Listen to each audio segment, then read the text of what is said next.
아, 네, 감사합니다. 오늘 우리가 마가복음 10장을 같이 읽었습니다. 좀 장절이 길은데요. 그러다 보니까 내용도 다양한 내용들을 담고 있습니다. 먼저 이혼이라고 하는 문제에 대해서 말씀해 주시고, 어린아이의 축복, 그 다음에 재물이 많은 사람이 어떻게 하면 구원을 받겠습니까? 영생을 얻으리까라고 할 때 다 가난한 자에게 나눠주고 나를 따르라.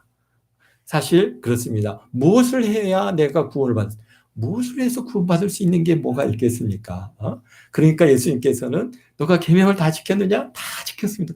얼마나 사랑스러우니까 사랑스러운 눈으로 보시면 그래, 그럼 내가 부족한 게 아닌데 그 마음에 사를 갖고 있는 물질을 다 내어놓고 나를 따르라 라고 말씀하셨는데 그것을 못하고 그냥 갔습니다. 네. 어쨌든 간 우리가 예수님을 믿음으로 구원을 받는 것이지 우리가 무엇을 행하여 구원을 얻을 수 있다는 것은 아니라고 하는 것을 오늘 여기에서 분명하게 또 말씀해 주고 계십니다. 예수님께서 이제 예루살렘에 올라가면 내가 잡히게 될 것이고 죽고 그리고 다시 부활할 것이다 라고 하시는 것을 이제 또 일러 주셨습니다.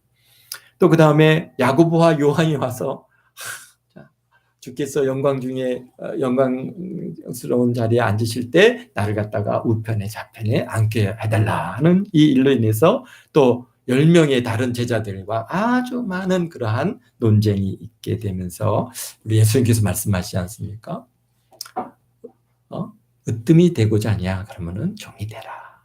섬기는 자가 높은 자가 되고 큰 자가 된다라고 하시는 아주 중요한 말씀. 그리고 예수님께서 이 땅에 오신 가장 아주 중요한 명제를 갖다가 우리 45절에 말씀해 주고 계십니다. 그리고 이제 예수님께서 갈릴리를 떠나서 지금 어디로 올라가고 계시냐면은 예루살렘으로 가고 계시는 길입니다. 갈릴리에서 꽤 많은 시간을 가야 여리고가 있는데 이제 여리고에 도착을 했더니 거기 바데미오라고 하는 한 맹인이 예수님이 오셨다고 하는 소식을 듣고 다윗의 자손 예수여 나를 불쌍히 여겨달라고 막 부르짖으면서 쫓아오니까 예수님께서 부르셔서 그의 눈을 열어주시는 그런 역사에까지 그러한 6가지 주제들을 여기서 다루고 계십니다.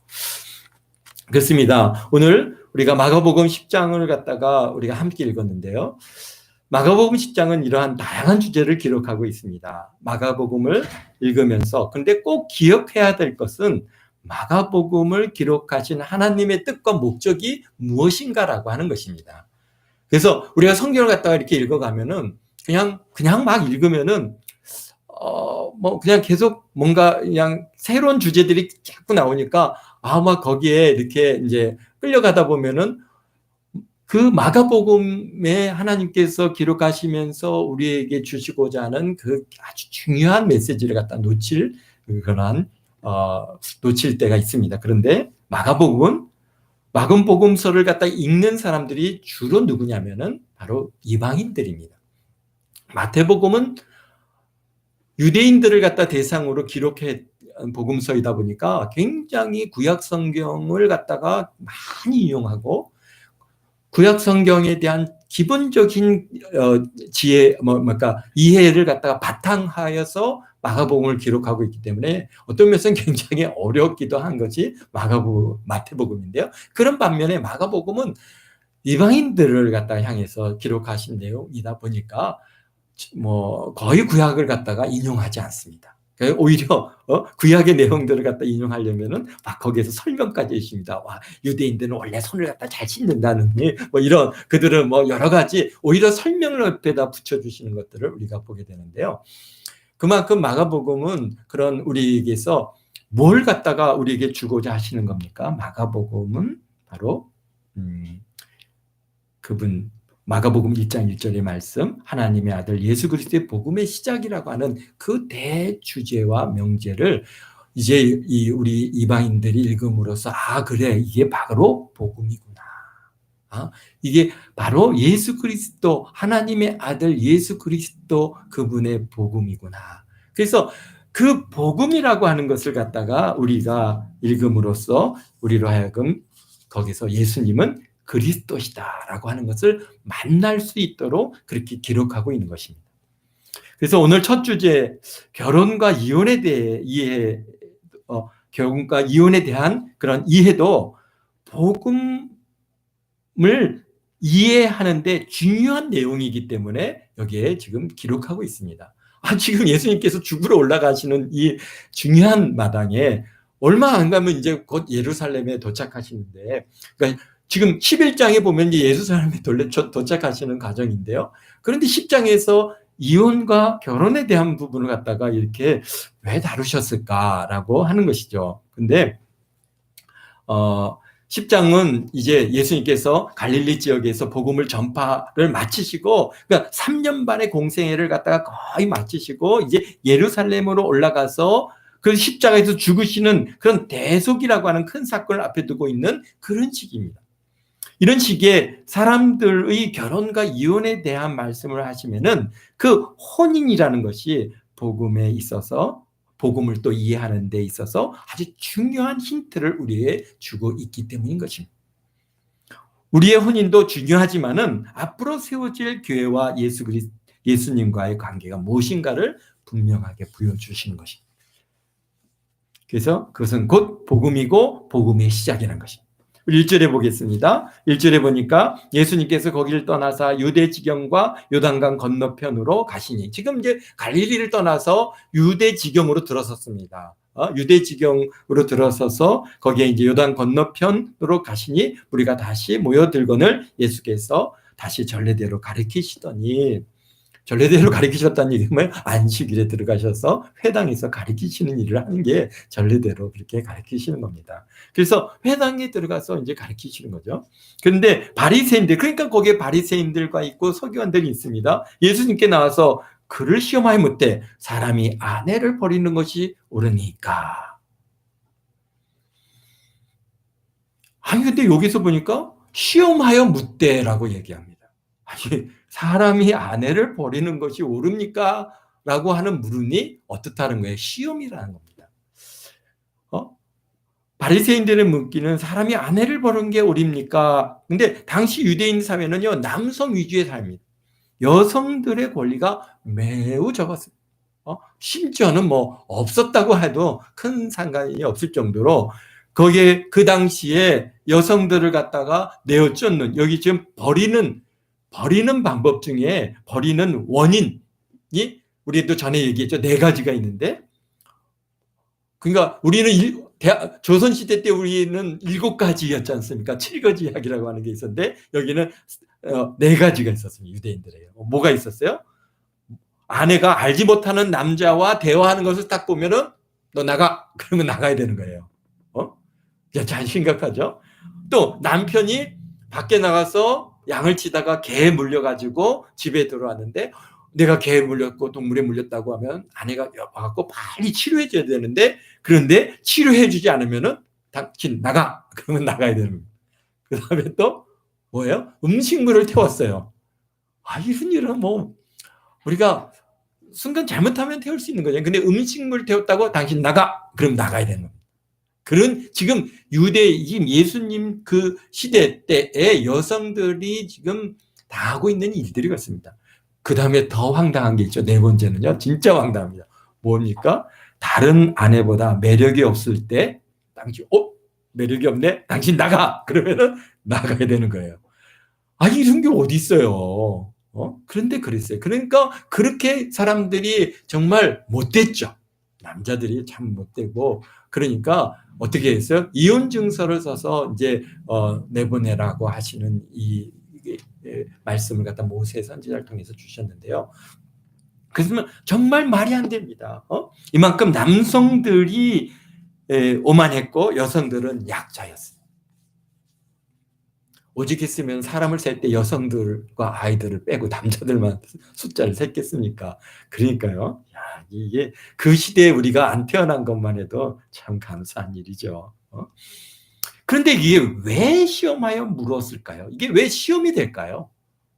그 뭐 옳습니까? 안 옳습니까? 물을 수 있는 얘기인데 그게 시험이라는 거예요. 시험이라는 게 뭡니까? 시험이라는 것은 말하자면 올무를 건다는 것이죠. 예수님께서 안 되지 하면은 그것이 안 되지, 그것은 불법이야 하면은 그래? 아이고 올무에 잡히는 거고요. 그래, 그래도 돼. 그러면 그래도 야, 이것도 올무에 걸린다는 거예요. 그러니까 예스나 노나 무엇이든지 말하든지 그것을 책을 잡고자 해서 지금 바리새인들이 지금 시험하에 묻는 겁니다. 그러니까 뭘 대답을 듣기 위해서 가르침을 받기 위해서 하는 게 아니라 시험하여 묻는다는 것은 뭔가 그 예수님이 대답만 하면은 딱 올무를 잡으려고 하는 거예요. 그게 왜 그랬을까요? 왜 그런 게 올무가 됐을까요? 당시 상황의 문제가 굉장히 사회적으로 큰 이슈가 있었습니다. 어떤 이슈가 있었냐면은 당시 갈릴리 지역, 유대 지역을 갖다가 다스리고 있던 사람이 누구냐면 헤롯 안티파스입니다. 이 헤롯 안티파스는 어떤 일을 했냐면은 자기 본부인을 갖다가 쫓아버렸어요. 아내를 버리고 자기 본부인 아내를 버리고 자기 동생 빌립의 아내를 갖다가 자기 아내로 딱 취했어요.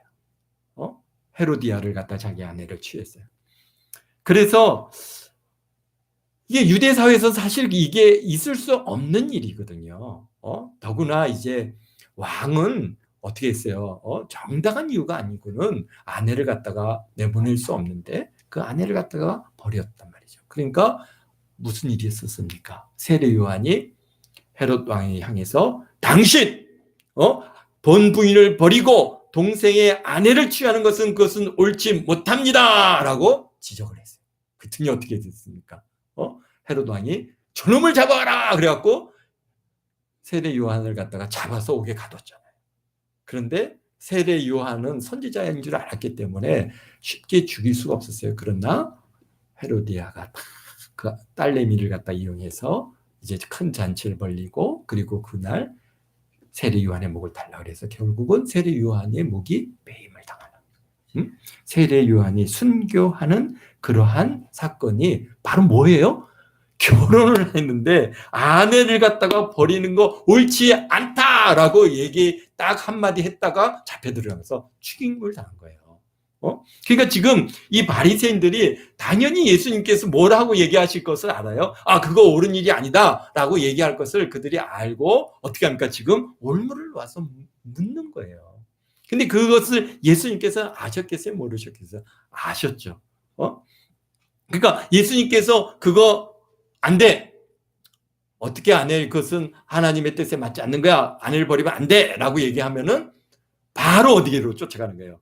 헤로드에게 쫓아가서 와 나세렛 예수라고 하는 자가 얘기하는데 아내를 버리는 것은 옳지 않다고 합니다. 그렇게 지금 어떻게 하니까 고소하려고 딱 마음을 먹고 있는 거예요. 그러니까 쉽게 해서 그 당시에 헤롯 대왕이 이 문제에 대해서 어느 누구도 그것을 갖다가 재론하지 말라. 그러니까 함구령을 내렸거든요. 그런데 그것을 갖다가 어떻게 해요? 딱 올무를 잡으려고 묻는 것이죠.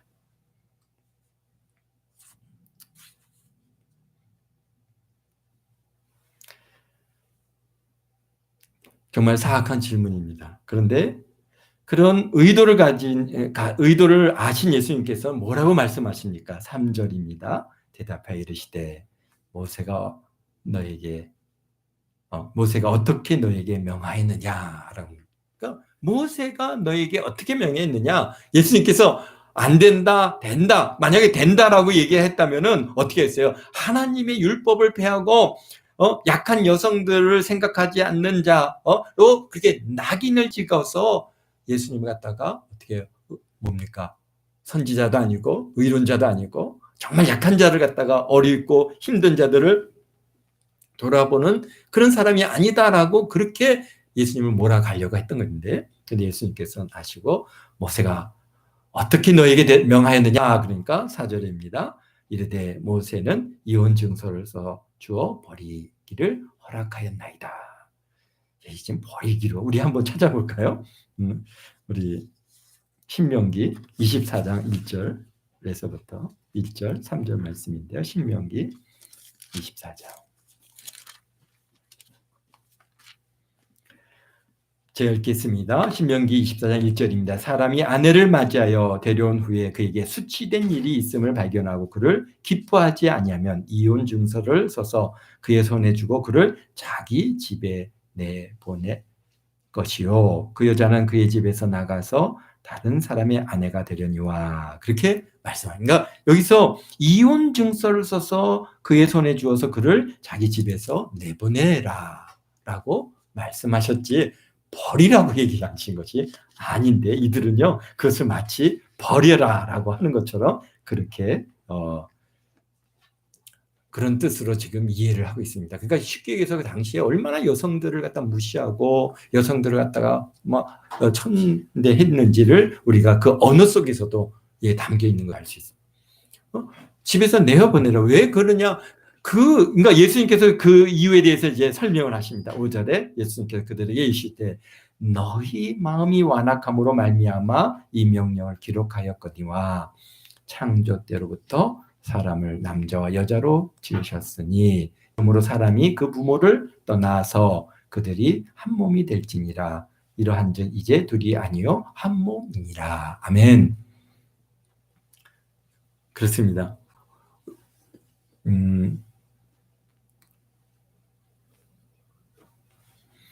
예수님께서 너희 마음이 완악함으로 말미암아 이 이혼 증서를 써서 아내를 내어 보내라라고 얘기했다라고 말씀하십니다. 원래 그러면서 하나님께서 창조 때 사람을 남자와 여자로 지으셔서 지으셨고 이들을 갖다가 부모를 떠나서 남자가 그 부모를 떠나서 그들이 한 몸이 될지니 이러한즉 이제 둘이 아니요 한 몸이니라라고 말씀해 주고 계십니다.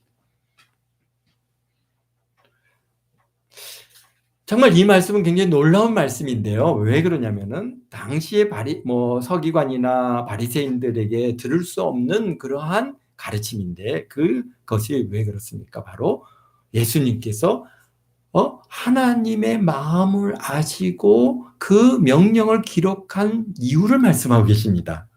왜? 너희 마음이 완악함으로 말미암아 이 명령을 기록하였다. 원래는 어떻다는 거예요? 한 몸이기 때문에 사람이 나눌 수 없다. 그렇지만은 너희들이 마음이 완악해서 하나님 그것을 명령을 허락하신 것이다라고 말씀하십니다. 그 원인이 바로 우리 사람들이 너희 마음이 완악함으로 말미암은 것이다. 그것을 어떻게 아셨을까요? 그래서 하나님이시니까 그것을 명령을 허락하시고 그 명령을 내리신 그러한 하나님이시기 때문에 예수님은 그것을 아시고 그것을 갖다가 그들에게 설명해 주고 계십니다. 참 이런 말씀을 갖다가 우리가 생각해 보십시오. 우리가 어떤 일들을 갖다가 어떤 원인과 이유를 갖다가 우리가 정확하게 알 수 있는 것은 그 본인이 아니고서는 사실은 알지 못하는 일들이 많은데 예수님께서 그분이 하나님이시라고 하는 것을 다시 한번 하나님의 마음을 다 아시고 그것을 기록한 내용들을 갖다가 이렇게 설명하고 있다는 것을 여기서 느낄 수 있어요. 6절에 말씀하시길 창조 때부터 사람이 남자와 여자로 지으셨. 이거는 무엇입니까?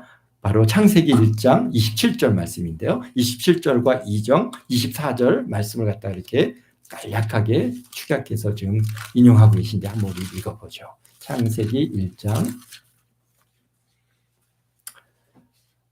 27절입니다. 하나님이 자기 형상 곧 하나님의 형상대로 사람을 창조하시되 남자와 여자를 창조하시고 그리고 하나님이 그들에게 복을 주시며 하나님이 그들에게 이르시되 생육하고 번성하며 땅에 충만하라 땅을 정복하라 바다의 물고기와 하늘의 새와 땅에 움직이는 모든 생물을 다스리라 하시니라. 중요한 우리의 축복의 말씀이 여기에 다 들어있는데요. 근데 우리는 오늘날 우리들은요 다 정복하고 그것을 다스리는 건 좋아하는데 생육하고 번성하라고 하시는 이 중요한 말씀에 대해서는 우리가 잘 순종하지 않는 것 같아요. 오늘날 우리의 많은 그리스도인들이 굉장히 중요한 첫 번째 하나님의 축복의 명령의 말씀이 뭐냐? 어떻게 해요? 생육하고 번성하는 겁니다.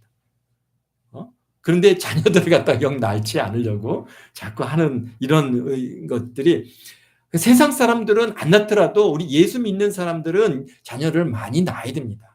많이 낳아서 그 수가 세상 사람들을 뛰어넘어야 되겠죠. 우리가 자녀를 많이 낳는 것도 중요한 우리 전도의 방식입니다. 우리 송희 권찰님이 우리 두 자녀를 낳아서 이 두 영혼을 갖다가 잘 믿음 안에서 키우는 거, 그게 얼마나 중요한 일입니까? 그런데 거기에 이제 뭐 셋, 넷을 낳는다고 하면 얼마나 더 놀라운 일이 거기에 있겠습니까? 우리 권사님도 우리 셋을 잘 믿음 안에서 잘 양육하니까 얼마나 놀라운 일들이 그 속에서 이루어지고 있습니까? 우리가 이러한 모든 일들, 생육하고 번성하는 일에 대해서 우리가 자꾸 잊어버리는데요. 우리가 앞으로 우리 시온 형제님도 열심히 생육하고 번성해야 됩니다. 아멘. 네, 하나만 낳지 마시고 하나 둘 이렇게 낳지 마시고 최소 어떻게 몇 수 낳으세요? 셋은 낳아야 돼요. 그래야 하나 더 느는 거예요. 우리 목사님과 사모님은 하나밖에 못 낳아서 이거는 숫자가 줄었어요. 이거 안 되는 일이고요. 우리 송희 권찰님은 둘 낳았으니까 이건 그냥 또이또이예요. 그러니까 이제 하나 더 번성하려면 하나를 더 낳아야죠. 그래서 기본 셋은 낳아야 번성에 들어가는 겁니다. 그래서 하나님 말씀에 어떻게 순종하는 일인 것입니다. 그러면서 2장 24절에 그러므로 남자가 부모를 떠나 그의 아내와 합하여 둘이 한 몸을 이룰지니라. 그래서 분명히 이제 2장 24절에는 그것을 갖다가 분명하게 남자가 부모를 떠나 그의 아내와 합하여 둘이 한 몸을 이룰지니라라고 이렇게 말씀하고 계신데요. 예수님께서는 그것을 좀 축약해서 그냥 창조 때부터 사람을 남자와 여자로 지으셨으니 이러므로 사람이 왜 여기서 사람이라고 이걸 번역했는지 모르겠는데요. 분명히 이게 남성 명사 사람입니다. 그러니까 남자가 그 부모를 떠나 그러고는 좀 빼먹었죠. 2절에 뭐라고 되어 있죠? 2장 24절에 보면 부모를 떠나 그의 아내와 합하여 둘이 한 몸을 이룰지니라 라고 말씀합니다. 그의 아내와 합하여 라고 하는 부분을 갖다가 좀 이렇게 예수님께서 빼시고 그들이 한 몸을 될지니 이러한 즉 이제 뭡니까? 둘이 아니요 한 몸이니라. 이제 설명입니다. 예수님께서 더 추가된 설명. 그러니까 이제는 둘이 아니고 한 몸이다. 그러므로 하나님이 짝지어 주신 것을 사람이 나누지 못할지니라. 그랬습니다.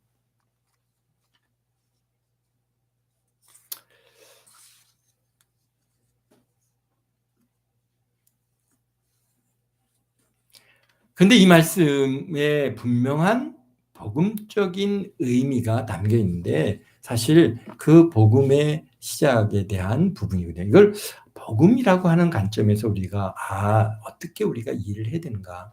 그것은 어디에 있습니까? 에베소서 5장 31절에 이 말씀에 대한 분명한 해석이 거기에 나옵니다. 한번 또 찾아보도록 하죠. 에베소서 우리 결혼식 때 많이 인용하시는 성경 구절인데요. 근데 우리 보면은 에베소서 5장 31절. 그러므로 사람이 부모를 떠나 사람이 아니에요. 여기서도 똑같이 남자가 부모를 떠나 그의 아내와 합하여 그 둘이 한 육체가 될지니.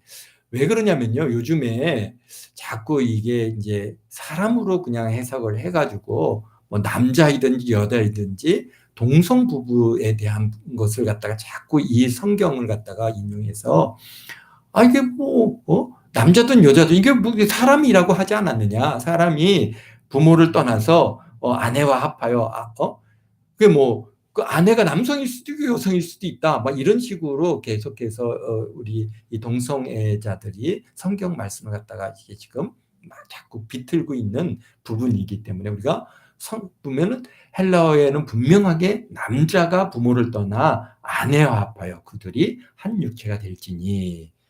그러면서 32절에 말씀하고 계시죠. 우리가 그것을 자꾸 이제 놓치는데요. 그 비밀이 크도다. 나는 그리스도와 교회에 대하여 말하노라. 아멘. 그 비밀이 크다는 겁니다. 아니 무슨 남자가 부모를 떠나서 아내와 합하여 그들이 하나 육체가 되는 게 그게 그렇게 큰 비밀입니까? 그런데 분명히 여기서 이 비밀이 크도다. 그렇게 말씀하시죠. 그러면서 뭐라고 얘기하세요? 예수님께서 나는 그리스도와 교회에 대하여 말하노라. 그러니까 오늘 지금 예수님께 와서 바리새인과 서기관들이 이 이혼이라고 하는 문제에 대해서 그렇게 질문을 하지만은 그런 질문을 받으시고 주님께서 뭐에 대해서 그 복음에 대한 비밀을 여기서 또 창세기 1장 또 2장 24절 말씀을 인용하면서 이 말씀을 갖다 딱 주시는 겁니다. 그러면서 이 비밀이 크다. 그냥 이 말씀이 그냥 단순히 남녀가 결혼하여 가정을 이루시는 뜻만이 아니라 복음적으로 그리스도와 교회에 대한 가르침이라고 하는 말씀인 것. 성경은 그리스도를 갖다가 남편이며 교회는 그 성도는 신부라고 말씀하고 있습니다. 그래서 우리는 그리스도와 혼인 관계를 맺었고 그리스도는 나의 남편이며 성도인 교회는 그리스도의 아내입니다. 그래서 11절에 다시 또 뭐라 하면 누구든지 그 아내를 버리고 다른 데 장가드는 자는 본체에 간음을 행함이요 또 아내가 남편을 버리고 다른 데로 시집을 가면 간음을 행함이다 라고 얘기하시는 그 말씀, 바로 그리스도와 교회를 결코 나뉠 수 없는 관계라는 것입니다. 그러면서 우리 마가복음 오늘 가장 중요한 성경 구절은 바로 오늘 마가복음 10장 45절인데요. 우리가 한번 그 말씀을 읽어보죠. 인자가 온 것은 섬김을 받으려 함이 아니요 도리어 섬기려 하고 자기 목숨을 많은 사람의 대속물로 주려 합니다. 바로 그리스도께서 자신의 목숨을 대속물로 주고 사신 아내가 바로 저와 여러분이라는 것입니다. 세상에서 부부 관계를 가르는 것도 결코 쉬운 일이 아닙니다. 정말 세상의 사람들이 정말 부부 관계를 가르는 일, 절대로 쉽지 않습니다. 죽고 사는 문제까지 가야 할 수 있는 것입니다. 이렇게 살다가는 정말 내가 죽겠구나, 아니 내 자녀가 죽겠구나 할 때 할 수 있는 것이지 기분 나쁘다고 우리 헤어져 그리고 헤어질 수 있는 그런 문제가 아니라는 것을 우리는 잘 알고 있습니다. 하물며 하나님께서 그리스도의 피로 목숨을 들여 얻은 아내를 버릴 수가 없으며 나눌 수가 없는 것입니다. 그래서 에베소서 말씀처럼 우리는 예수 그리스도의 지체가 되어 있습니다. 우리는 그냥 예수님과 이미 한 몸입니다. 그분의 지체입니다. 그래서 주와 우리는 하나인 것입니다.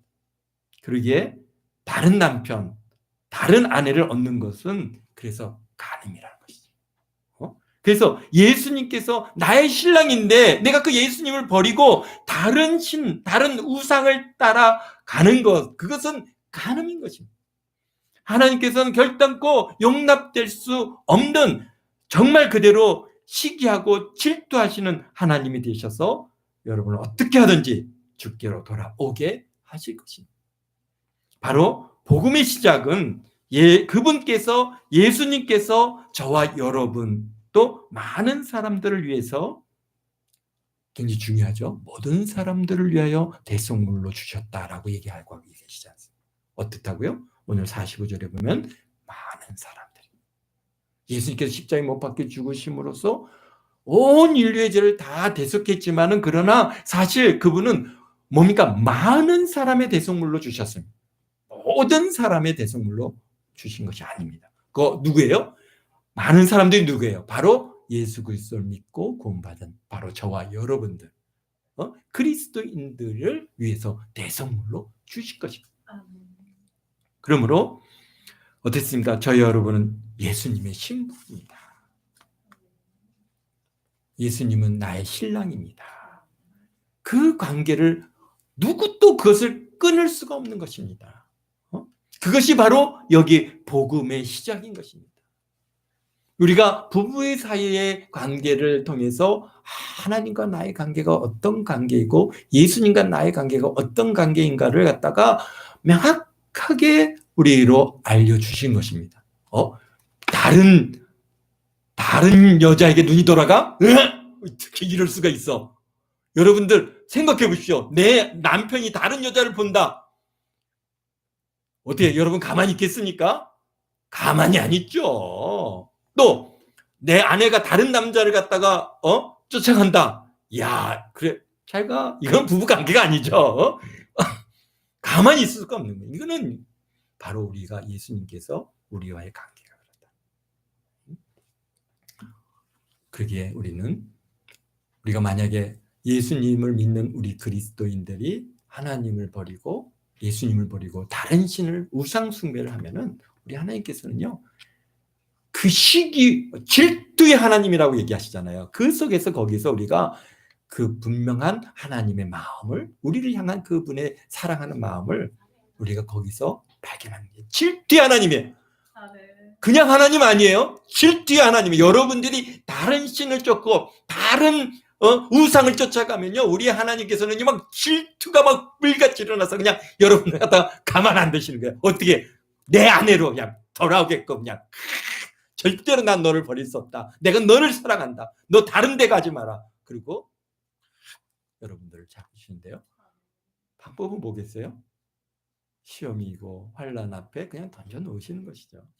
하나님께서 날 지켜주셨는데 이제 환난이 막 시험이 와도 그래, 내가 너 이거 돌아올 때까지 내가 그냥 딱 갖고 돌아올 때까지 너를 갖다가 지켜보고 있겠다라고 하시는 그런. 그래서 우리 하나님께서는요, 저 여러분은 예수님의 아내가 되어서 살아가고 있다는 것을 잊지 마시고 신랑이신 예수님 다시 오실 때까지 우리 신부단장 잘하고 오시는 날 신랑 되신 예수님을 기쁨으로 맞이하는 저 여러분 모두가 되시기를 예수님의 이름으로 축원드립니다. 축원드립니다.